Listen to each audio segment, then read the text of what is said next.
The Most Holy Church of God in Christ Jesus is a religious organization established in the Republic of the Philippines on the 9th of May, year 1922, and is duly registered with the Securities and Exchange Commission with registry number 82613. Through faith in the truth revealed by the Holy Scriptures of the Bible, the administration as well as the entire brethren of the Church believe that it is the Most High God, the Lord Christ Jesus, who established the Most Holy Church for the sole purpose of proclaiming Him as the only one true God and Savior whom we should worship and serve with our whole lives, and that He is no other than the Lord Christ Jesus, who manifested in the flesh, and that the Most Holy Church of God in Christ Jesus is His chosen way for us to deliver from our sins and eternal damnation. Therefore, since the Church was established, everyone who is called into the Church receive the divine obligation to partake in all evangelization efforts of the Church to fulfill the God-given commission to make disciples of all the nations. In that case, here is the vision and mission statement of the Church. Vision: the Most Holy Church shall be exalted for the glory of the Most High God. Mission: seed of one world, one nation. Core value: all members of the Most Holy Church are being taught and encouraged to live in agape. Agape is a Greek word which means perfect love and everlasting love. As the Bible further expounds, it is the kind of love that God has for all of us. In fact, God Himself is agape. Agape, or love, serves as the core value of the Church because love is the fulfillment of the law. Ownership and administration: the Most Holy Church of God in Christ Jesus fully believes and proclaims that her sole owner is no one but the Most High God. He is the only King who reigns all over the Church. Everything the Church achieve and will achieve in the future are the works of God. God governs over His Church through His appointed men to administer the Church. Like the first church established in Jerusalem, which was administered by the apostles, the Most Holy Church is currently administered by the 7 bishops, presided by the general bishop. The church administration oversees over the whole church and through the appointed council of elders, composed by the presbyters and ministers who were appointed to administer congregation and ministries. Expansion and growth: currently, the church has established congregation in most places in the 3 major islands of the Philippines, namely Luzon, Visayas, and Mindanao. Also, the church is making necessary preparation to intensify its expansion and establish congregation in all major cities and provinces in the entire country. There are also active congregation of the church in other countries. In the United States of America, in Canada, in Australia, Hong Kong, in Singapore, Malaysia, United Arab Emirates, Japan, Taiwan, Kingdom of Saudi Arabia, Qatar, Belgium, Cyprus, France, Germany, Italy, Spain, and United Kingdom. The Most Holy Church of God in Christ Jesus is looking forward to aggressively propagate the gospel, to edify the church in places where it was already established, and also to establish new congregation in other countries to complete the mission and fulfill the vision of the church. Services: since the main purpose of the existence of the Church is to propagate the gospel to all nations, the Most Holy Church established various evangelization efforts of the Church to reach more people even in the farthest corners of the world. The church produces evangelization programs that are aired via radio, cable TV, and in different social media or online platforms. Radio stations, Philippines.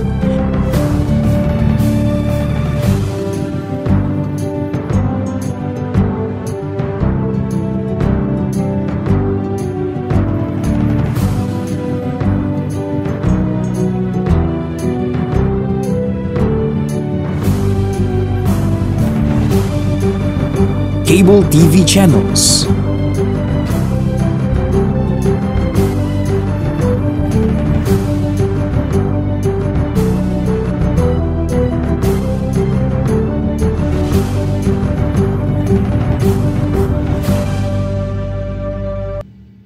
Online platforms, Facebook, MHC Media. YouTube, The Most Holy Church. Official website, www.mostholychurch.com. Charity. Aside from actively upholding evangelization efforts, the Most Holy Church is also active in charity works. Here are some of the ministries of the Most Holy Church established to serve both members and non-members of the church. Lingap Agape Ministry. The church established the Lingap Agape Ministry, which engages in community services like goods and charity donations, feeding programs, blood donations, and other services to cater church members and non-members who are in need. Damayang Kristiyano. On May 1, 2004, the church administration established the Damayang Kristiyano Ministry that aims to help the needs of the family of a deceased member of the Most Holy Church, especially in their burial expenses. Schools.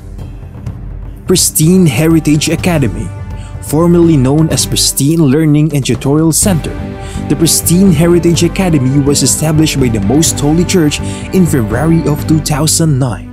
The school is open to all church members and non-members alike for the fulfillment of a part of the Most Holy Church community service. Mahanaim Evangelical Academy. The church administration aimed to give standardized education and training to church members who aspire to become missionary workers and ministers of the church. Thus, in 2018, the church administration established the Mahanaim Evangelical Academy that provides classroom lectures and on-the-job training so that aspirants to partake in the Lord's mission may be molded to become a proud messenger of God. The Mahanaim Evangelical Academy mainly holds its training in Gabay Center, the training facility of the Most Holy Church located at Barangay Sumalo, Municipality of Hermosa, Province of Bataan, Philippines. The Centennial Celebration of the Most Holy Church. The Most Holy Church of God in Christ Jesus recently celebrated its 100th anniversary on the evening of the first day of May 2022 at the Gabay Center, the newly built facility of the church situated at Barangay Sumalo, Municipality of Hermosa, in the province of Bataan, Philippines. On the morning of the same day, the church held the inauguration and dedication of the Gabay Center. The Gabay Center is a training facility of the church built through the favor of God and the collective efforts of the entire brethren from around the globe. From the proud members of the church, we are inviting you to join us and be a member of the Most Holy Church of God in Christ Jesus, so that we may share the ever-abounding favor of God towards His beloved children. Please take time to listen to the preaching of all the topics composing the lessons of spiritual salvation, so that we may share to you the teachings and doctrines of the Most Holy Church, which are purely based on the Bible that will lead us to our soul's salvation.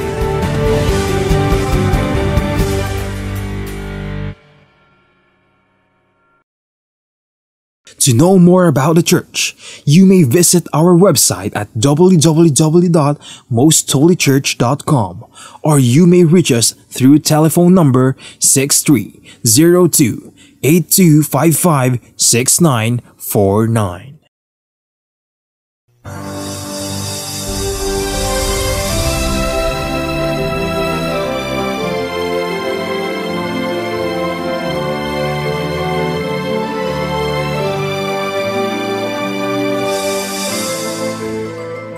Kapayapaan po mga giliw naming mga taga-subaybay. Maraming salamat sa ating Amang Hari sapagkat patuloy yan tayong binibiyayaan ng mga buhay at kalakasan. Higit na nga ng mga pagkakataong gaya nito upang patuloy nating maunawaan at sampalatayanan ang kalooban ng ating Panginoon Diyos ukol po sa atin na pawang nasusulat sa banal na kasulatan. At ito po ay inihahatid sa inyo ng programang ito na ang Kabanal-Banalan.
Ako po ang inyong lingkod, kapatid na Benhanan, at makakapiling natin sa talakayang ito ang ating minamahal na kapatid na Neraya. Kapayapaan po, kapatid na Neraya. Kapayapaan din pong sumainyo, kapatid na Benhanan, at kapayapaan po sa lahat ng aming mga mahal na taga-subaybay ng programang ito na ang Kabanal-Banalan.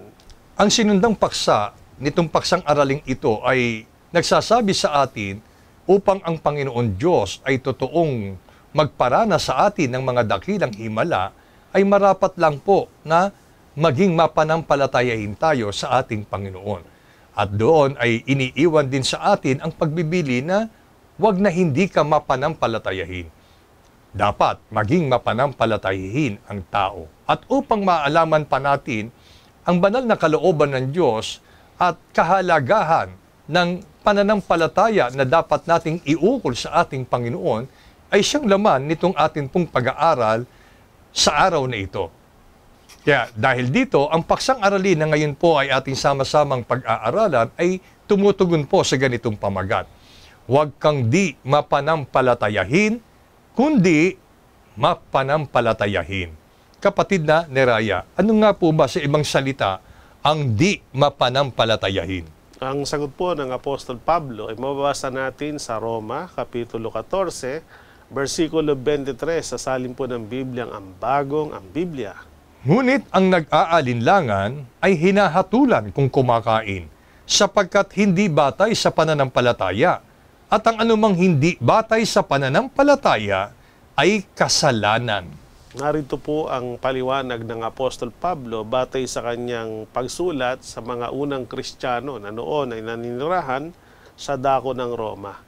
Ang isang kahulugan ng di pagsampalataya o di pagiging mapanampalatayahin, ito ay nag-aalinlangan. O sa ibang salita, pagka di mapanampalatayahin ay mapag-alinlangan. At sa talatang ito ay ipinapakita agad yung masamang dulot kapag ang tao ay naging mapag-alinlangan. Bunga nga ng di pagsampalataya, kung meron siyang ginagawa na ito ay itinuturing niyang parang paglilingkod at inihahandog sa Diyos, pero hindi batay sa pananampalataya o may lakip ng pag-aalinlangan, sa halip na maging kabanalan niya sa kanya yon ay nagiging kasalanan. Sapagkat ang isang mahalagang kahingian nga ng anumang bagay na ipaglilingkod mo sa Diyos o anumang bagay na itutuparing kanyang utos, ito'y dapat na ginagawa natin sa pananampalataya. Pero merong ilan na hindi batay sa pananampalataya, kundi nag-aalinlangan sa pagsunod o sa pagtupad, kaya nagsisilbi itong kasalanan. Kaya yun po ang ibang salita ng di mapanampalatayahin, ito po ay mapag-alinlangan. Sana po ay naging maliwanag po sa atin mga giliw naming mga taga-subaybay na hindi po matuwid sa isang tao na kung tayo po ay maniniwala tungkol sa kapangyarihan ng Diyos, tungkol sa ginagawa nating paglilingkod sa Kanya, ay tila hindi po 100% ang ating paniniwala o pananampalataya sa Kanya. Sapagkat hindi po maiiwasan, hindi man aminin ng tao, ang tao po kung minsan ay hindi po ganoon kasolid yung kanyang pananampalataya sa ating Panginoon Diyos, lalo na sa tuwing siya'y maghahandog ng paglilingkod sa Kanya. Hindi po maaari na maging karapat-dapat ang tao na hindi siya magkakasala kung siya po ay mayroong pag-aalinlangan. Kaya dahil dito, kapatid na Neraya, ano po ba ang paglalarawan ng Biblia sa mga taong nag-aalinlangan o mapag-alinlangan o dili kaya ay hindi mapanampalatayahin? Ang magiging katulad po nila ay ipinahayag at itinuro sa pamamagitan ng nasulat po sa Santiago, Kapitulo 1, versikulo 6 hanggang 8. Humingi siyang may pananampalataya na walang anumang pag-aalinlangan, sapagkat yaong nag-aalinlangan ay katulad ng isang alon ng dagat na itinutulak ng hangin at ipinapadpad sa magkabi-kabila, sapagkat huwag isipin ng taong yaon na siya'y tatanggap ng anumang bagay sa Panginoon. Ang taong may dalawang akala ay walang tiyaga sa lahat ng kanyang mga paglakad. Sa mga talatang binasa ay maunawa po natin ang nagiging kagaya o katulad ng mga taong nag-aalinlangan o hindi lubos na sumasampalataya, lalo na po sa aspeto ng paghiling o pagdalangin sa Panginoon ng mga bagay na kanyang pangangailangan. Ang isang mahalagang kahingian pag mananalangin ay humingi na may pananampalataya. Huwag po yung tayo nananalangin sa Diyos para ipagkaloob sa atin ang ating mga kailangan, may bahid ng pag-aalinlangan. Sapagkat yaon anyang nag-aalinlangan, ang kanyang katulad ay kagayaan niya ng isang alon sa dagat na itinutulak ng hangin at ipinapadpad sa magkabi-kabila. So, ang ibig sabihin nun, walang direksyon ang buhay ng tao kapag ikaw ay mapag-alinlangan. Yun namang mga mapanampalatayahin ay firm o matatag yung kanilang pamumuhay at ang kanilang desisyon at merong direksyon ng kanilang buhay. So, dito maunawa natin agad yung malaking kaibahan ng nananampalataya kumpara dun sa nag-aalinlangan. So, sa mga mapag-alinlangan, sila din po ang maapektuhan dahil ang mga nag-aalinlangan o mapag-alinlangan sa Diyos at sa kanyang kapangyarihan ay matutulad ka sa isang alon ng dagat, itutulak ka ng hangin at ipapadpad sa magkabi-kabila. Walang direksyon ng buhay. At tiniyak na ng Biblia ang mga humihiling sa Panginoon na may bahid ng pag-aalinlangan ay huwag anyang isipin ng taong iyon na siya'y tatanggap ng anumang bagay mula sa Panginoon.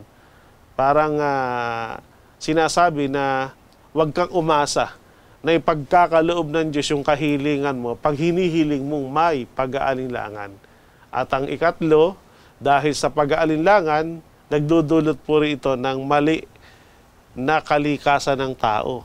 Sapagkat pagka may pag-aalinlangan, siya ay gaya ng taong may dalawang akala at nagbubunga ito sa kanya ng pagiging walang tiyaga sa lahat ng kanyang ginagawa. So ito po ang katulad o kagaya ng mga taong nag-aalinlangan o mapag-alinlangan.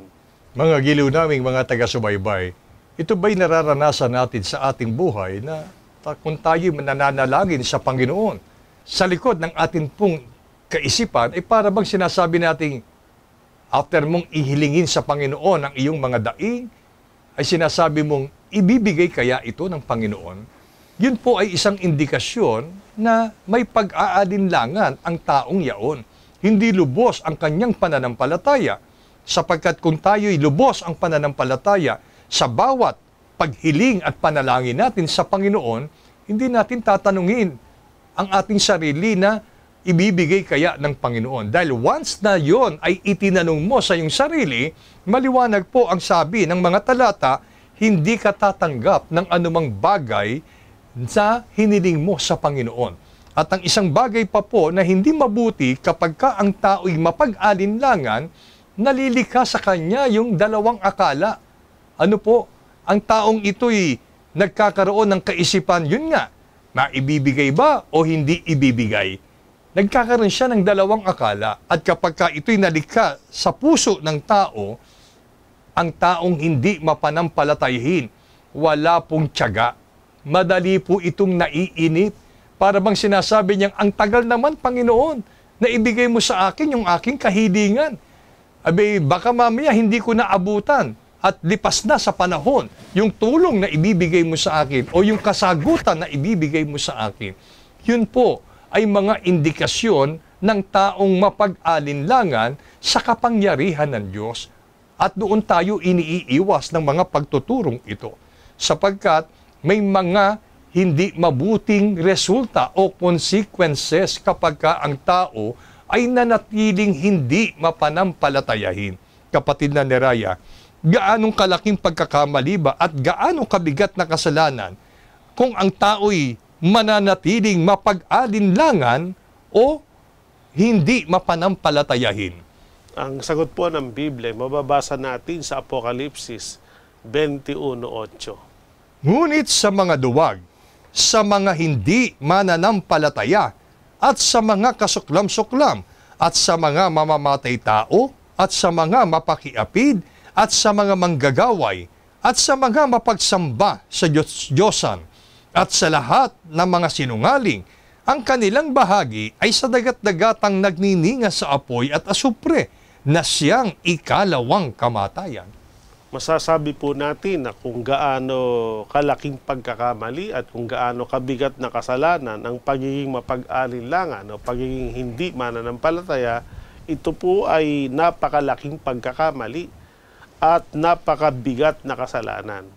Sapagkat sa talatang binasa, bakit natin sinabing mabigat na kasalanan at malaking pagkakamali?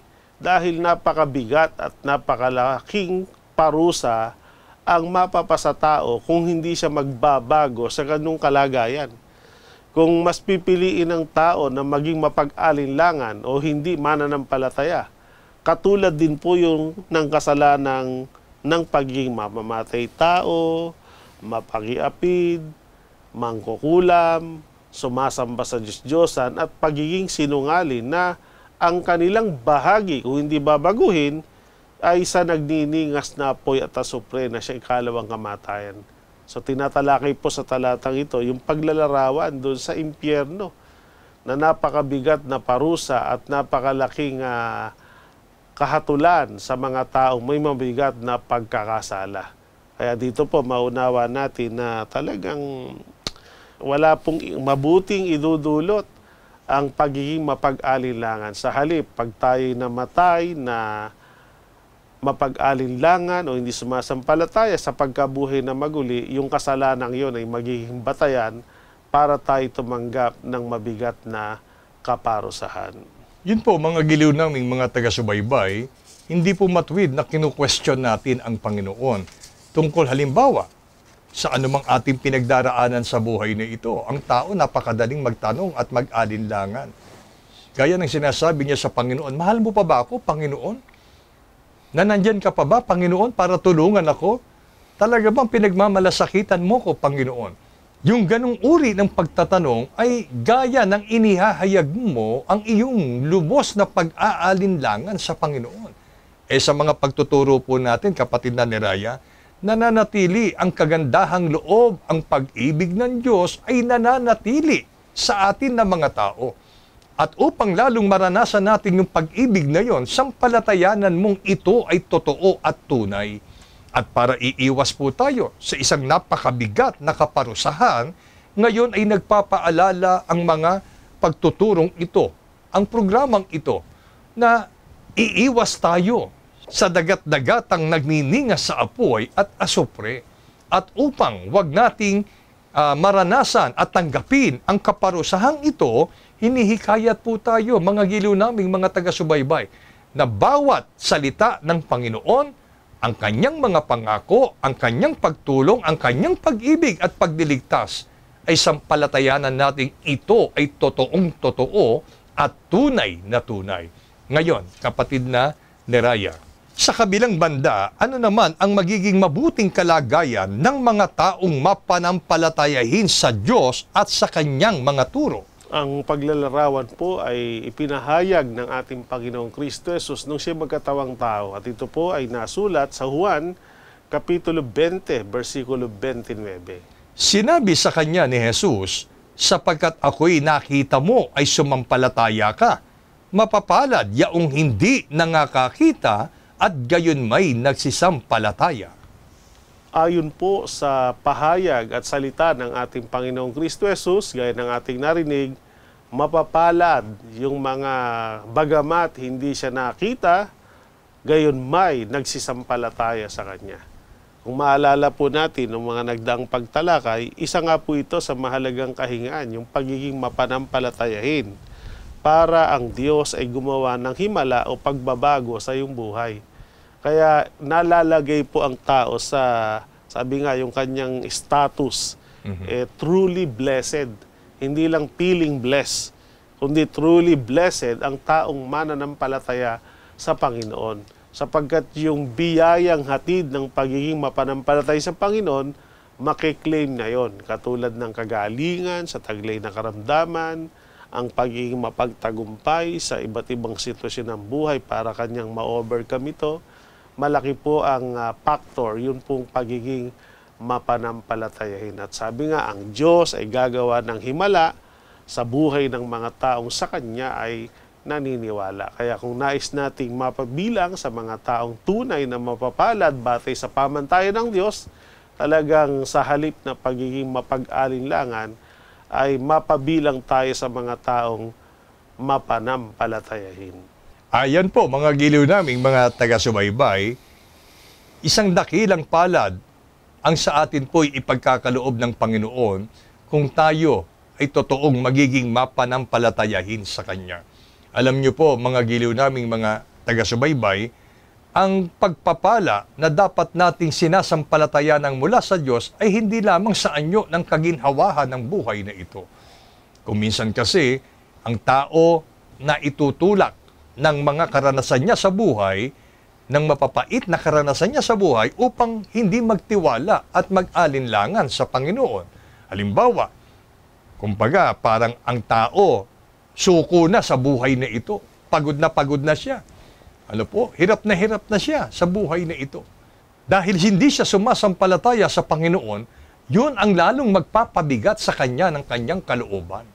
Pero hindi po lahat ng mga naghihirap sa buhay na ito dumaraan sa iba't ibang anyo ng pagsubok at mabibigat na suliranin ay napapagod.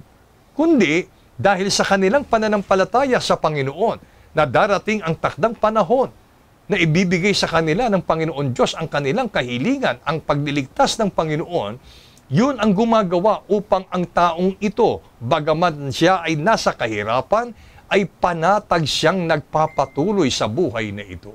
Mga giliw naming mga taga-subaybay. Yun po ang hatid ng pagiging mapanampalatayahin sa Panginoon.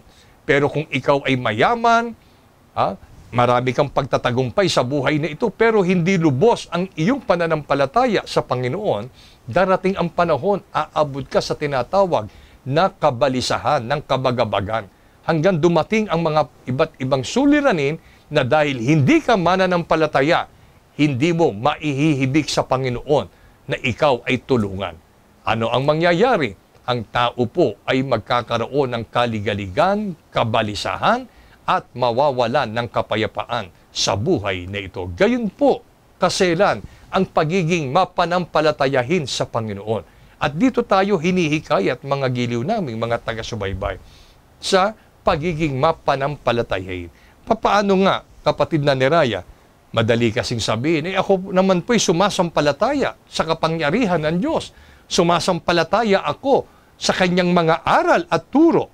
Paano niya mapatutunayan ang kanyang pagiging hindi lang sumasampalataya, kundi mapanampalatayahin pa sa Panginoon? Ang sagot po ng Biblia, mababasa natin sa Santiago, Kapitulo 2, versikulo 14 kasama ang 18, 22 at ang 26. Mga kapatid, ano ang mapapala ng isang tao kung sabihin man niyang siya'y may pananampalataya, ngunit hindi naman niya ito pinapatunayan sa gawa?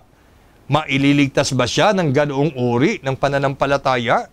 Ngunit may nagsasabi, may pananampalataya ka at may gawa naman ako. Ipakita mo sa akin ang iyong pananampalatayang walang kasamang gawa at ipapakita ko naman sa iyo ang aking pananampalataya sa pamamagitan ng aking mga gawa. Dito ay makikita mong magkalakip ang kanyang pananampalataya at mga gawa at naging ganap ang kanyang pananampalataya dahil sa kanyang mga gawa. Patay ang katawang walang espiritu. Gayon din naman, patay ang pananampalatayang walang kasamang gawa. Sa mga talata na binasa po ay sinasagot ang ating katanungan na kung papaano natin mapapatunayan ang ating pagiging hindi lang sumasampalataya kundi mapanampalatayahin sa Panginoon. So sa unang bahagi ng talata ay ipinapaliwanag na hindi sapat na sabihin natin tayo ay may pananampalataya pero hindi naman natin pinatutunayan sa pamamagitan ng gawa. So ibig sabihin, kailangan talaga para mapatunayan mo na ikaw ay may pananampalataya sa Panginoon at sa kanyang mga pagtuturo, lalakipan mo ng mga gawa ayon sa iyong pananampalataya. So hindi pwedeng maniniwala ka lang at maghihintay sa Panginoon, kundi gagawa ka batay sa iyong pananampalataya. Kaya meron nagsasabi, pananampalataya ka, paano mo patutunayan yan kung walang gawa? Samantalang may nagsasabi naman sa pamamagitan ng aking gawa, papatunayan ko ang aking pananampalataya. Kaya dito anya, maunawa natin, hindi pwedeng paghiwalayin na may gawa ka, wala kang pananampalataya. O kaya may pananampalataya ka, wala kang gawa. So magkalakip po yun. Magkasama yung pananampalataya at gawa para mapatunayan natin tayo talaga'y tunay na sumasampalataya o mapanampalatayahin sa Panginoon. At sa isang paghahambing, pagka ang pananampalataya mo ay walang gawa, merong rhetorical question. Makapagliligtas ba niya yung ganong uri ng pananampalataya? Kung paanong ang katawang walang espiritu ay patay, patay din ang pananampalatayang walang kasamang gawa. So, ibig sabihin talaga, gawa po ang magpapatunay ng ating pagiging mapanampalatayahin sa Panginoon. At ang gawang ito, yung gawang pagtalima o pagsunod sa kung ano yung itinuturo ng Panginoon. At marami pong mga karakter sa Biblia o mga lingkod ng Diyos na nagpatunay ng kanilang pananampalatay at tinawag pa ngang mga heroes of faith dahil sa kanilang pagtalima o mga gawang pagsunod sa Panginoon at sa kung ano ang iniuutos ng Panginoon. Kaya kailangan natin talagang masunurin at lakipan ng gawa yung ating paniniwala para mapatunayan natin kabilang tayo sa kalipunan ng mga taong mapanampalatayahin sa Panginoon. Walang iniwan po ito, mga giliw naming mga taga-subaybay. Posibleng hindi man namin kayo harapang nakakadaupang palad, pero isang tanong po ang ngayon iniiwan sa atin. Sinasampalatayanan po ba natin na ang Panginoong Kristo Jesus, ang Diyos na nagkatawang tao, ay dapat at marapat lamang nating paglingkuran? Kung ang sagot natin ay opo, patunayan natin ito ng ating mga gawa. Paglingkuran natin ang ating Panginoong Kristo Jesus sa abot at higit pa sa ating makakaya, bunga ng ating tunay na pananampalataya sa Kanya bilang Diyos na dapat at matuwid lamang na paglingkuran. Ito po ay isang mahalagang issue sa larangan po ng ikapagiging dapat po natin sa gawaing paglilingkod sa Diyos. Hindi po maaari naman na, kayo po ba'y sinasampalatayanan ninyo yung mga pagtuturong ito? Kung ang sagot natin ay opo, pero hindi naman natin isa sa kabuhayan, hindi naman po natin lalakipan ng angkop na gawa batay sa ating pananampalataya, ang pananampalatayang ito ay walang kabuluhan. Kung ituring nga ito ng Biblia, kung paano ang katawan ng tao na walang espiritu ay patay, gayon din ang isang pananampalataya ay patay kung hindi po natin ito pinatutunayan ng ating tapat na paggawa o pagdilingkod sa Diyos. Kapatid na Neraya, ano po ang aral at banal na mensahe sa ating lahat na siyang ibig matanim sa puso nating lahat, maging ng ating pong mga taga-subaybay sa pamamagitan ng paksang araling ito? Ang sagot po ng Biblia ay mababasa po natin ang mga huling talata ng pag-aaral na ito sa Ikalawang Kronika, Kapitulo 20, versikulo 20. At sila'y nagbangong maaga sa kinaumagahan, at nagsilabas sila sa ilang ng Tekoa, at habang sila'y nagsisilabas, si Josaphat ay tumayo at nagsabi, "Dinggin ninyo ako, O Huda, at ninyong mga taga-Jerusalem. Sumampalataya kayo sa Panginoong Diyos, sa gayoy matatatag kayo. Sumampalataya kayo sa kanyang mga propeta, sa gayoy giginhawa kayo." Sa mga talatang ito na binasa ay maunawa natin na noong pa man ay isa sa mahalagang itinuturo ng mga lider ng Diyos ang tungkol sa lubos na pagsampalataya sa ating Panginoong Diyos at ang lubos na pagsampalataya sa mga kinakasangkapan ng Diyos katulad ng mga propeta, maging ng mga apostol at maging sa ating panahon ng mga kasangkapang pastor ng inihalal ng Panginoon para tayo ay turuan. Anong mensahe? Ang sabi ay sumampalataya kayo sa Panginoong Diyos, sa gayoy matatatag kayo. Sumampalataya kayo sa mga kinakasangkapan ng Diyos para kayo aralan at turuan, para kayo ay guminhawa. So dito po yung pagiging matatag, ito po ay bunga ng pagsampalataya sa Diyos at yung pagiging maginhawa. Ito ay kaginhawahang espiritual at kaginhawahang pisikal o material ay bunga pa rin ng pagsampalataya sa mga kasangkapan ng Panginoon. Kaya kung tayo po ay tunay na nag-ahangad ng establish o matatag na pamumuhay, espiritual at material, hindi tayo makakaiwas na talagang kailangan nating sumampalatayang lubos sa ating Panginoong Diyos. At naghahangad rin tayo ng buhay espiritual at material na maginhawa. Ito rin po ay nangangailangan ng lubos na pagsampalataya sa mga kinakasangkapan ng Panginoon. At ang katotohanan ng pagiging matatag at pagiging maginhawa ay naranasan na ng mga unang taong mapanampalatayahin sa Panginoon at mapanampalatayahin sa mga nagtuturo na kasangkapan ng Panginoon. Nagdala ito sa kanilang buhay at sa kanilang mga mahal sa buhay ng matatag at maginhawang pamumuhay. At ito rin po sa ating panahon ay makakamit natin. Kailangan lang mas piliin natin na tayo maging mapanampalatayahin kaysa mapag-alinlangan o di mapanampalatayahin. Dito po, mga giliw naming mga taga-subaybay, ay mapapansin po natin, maging sa unang panahon ng bansang Israel, ang Israelita ay hindi po direktang nakikipag-ugnayan sa Panginoon. Kundi, bagaman sila'y sumasampalataya sa iisang Diyos, ay mayroong kinakasangkapan ang Panginoon bilang leader, bilang tagapanguna sa bansang Israel. At sa pamamagitan ng leader na ito, ay itinuturo sa kanila kung ano ba yung kalooban ng ating Panginoon. At maging sa panahon po natin ngayon, mali pong panghawakan ng tao ang katwirang hindi ko kailangan ang sinumang magtuturo sa akin, basta ako, direkta ako sa Panginoon Diyos. Hindi po gayon ang disenyo ng pagdilingkod natin sa Panginoon.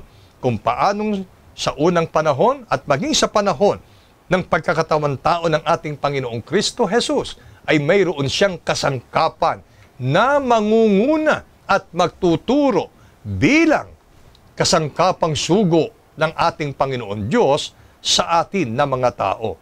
At kung ito ang ating sampalatayanan, ang sabi ng Biblia, magiging matatag tayo sa ating pamumuhay. Hindi agad-agad susuko ang isang lingkod ng Panginoon na sumasampalataya sa iisang Diyos na nagkatawang tao, at ito'y walang iba kundi ang ating Panginoong Kristo Jesus. Giginhawa ang iyong kalooban, hindi lamang material, kundi higit ang atin pong pag-iisip, magkakaroon ka ng kapayapaan, anuman ang estado mo sa buhay na ito, kung tayo'y sasampalataya sa mga kasangkapang leader ng ating Panginoon. At yun din, mga giliw naming mga taga-subaybay, sa kabanal-banalang Iglesia ng Diyos kay Kristo Jesus ay mayroong isang kasangkapang sugo na leader ng mga kapatiran sa iglesyang ito, kapatid na Neraya. At dito hinihikayat namin kayo na maranasan natin ang katatagan sa pamumuhay, ang kaginhawahan ng kalooban, lalo na sa espiritual na aspeto, maging sa ating kaluluwa. Ito po ang aming panawagan sa inyo na sana po ay magsama-sama tayo, maranasan natin ang kabutihang loob ng Panginoon dahil tayo'y sumasampalataya sa Kanya at tinatanggap natin ang isang katotohanang mayroong leader o sugo ang Panginoon sa Kanyang kabanal-banalang iglesia. Ipagpala sa atin ang mga pagtuturong ito mula po ngayon at magpakilanman.